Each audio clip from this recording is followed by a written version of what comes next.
India vs England 2016. Alastair Cook must lead from the front and rediscover resolve to bounce back. Alastair Cook was looking composed enough at Mumbai in the fourth test of the India-England Test series.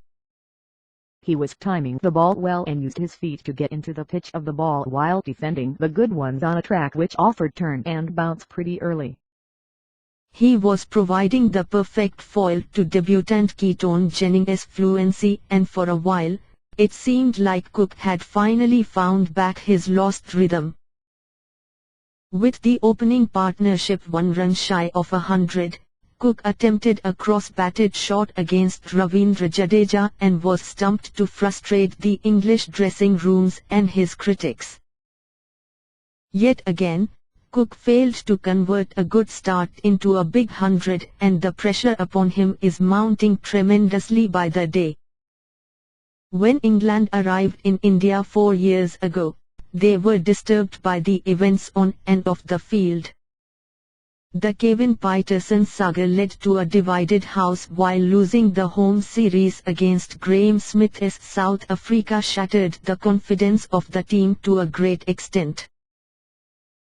Meanwhile, the retirement of Andrew Strauss, under whom England brought home the Ashes from Australia after 24 years, created a vacuum which triggered a headache among the English hierarchy. It was never going to be an easy task to find a worthy replacement for Strauss, and very few expected Cook to turn things around very soon. England's next assignment was a tough one: the Indian tour. Playing a test series in India is one of the most challenging tasks for the touring sides, and that too against a well-balanced Indian side at home. The batting was oozing with talent and experience, while the bowling attack boasted the likes of Zaheer Khan, Harbhajan Singh, and new emerging talents Ravi Ashwin and Pragyan Oja. England were not considered to even put up a fight on the rank turners against such an excellent team. But to the astonishment of all, England triumphed under Cook after they started the series with a defeat in Ahmedabad. But Cook's brilliant knock in the second innings of the first test helped boost the confidence amongst his men and made them believe that batting is not an impossible task on India's turning tracks. The English team regrouped under Cook in the following test matches. At Mumbai and Kolkata, England outclassed India to win the test series, and a lot of credit went to Cook, whose absolute purple patch with the bat inspired others to dish out match-winning performances. Moreover, Cook's outstanding form with the bat helped England to rediscover resolve, which is always an important ingredient to conquer adversity. Cook's current form adding to the English's woes sadly. In the ongoing Indian tour, Cook is a shadow of his best. He started off well in Rajkot, and it seemed that he had buried the ghost of Mirpur. But in the following 2 test matches, he failed miserably.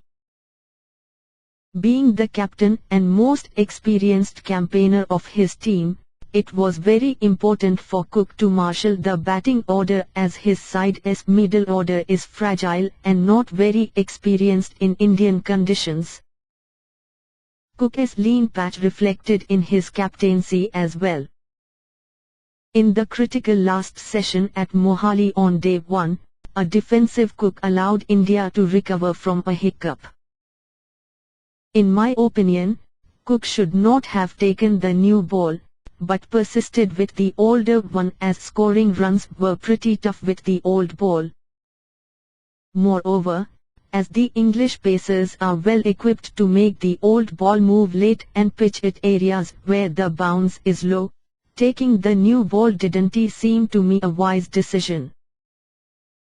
The Indian tail wagged, leaving Cook and his men frustrated.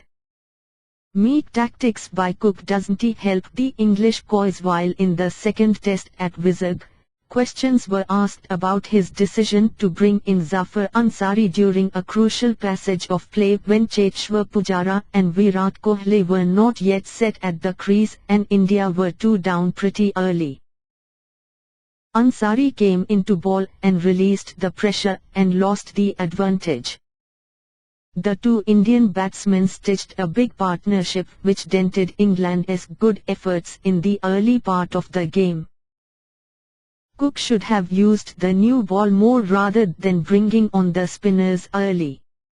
The pace bowlers are England's main strength, and when the team doesn't have quality spinners like Graham Swann and Monty Painter, how justified is it to play 3 spinners and rely more on them remains a moot question.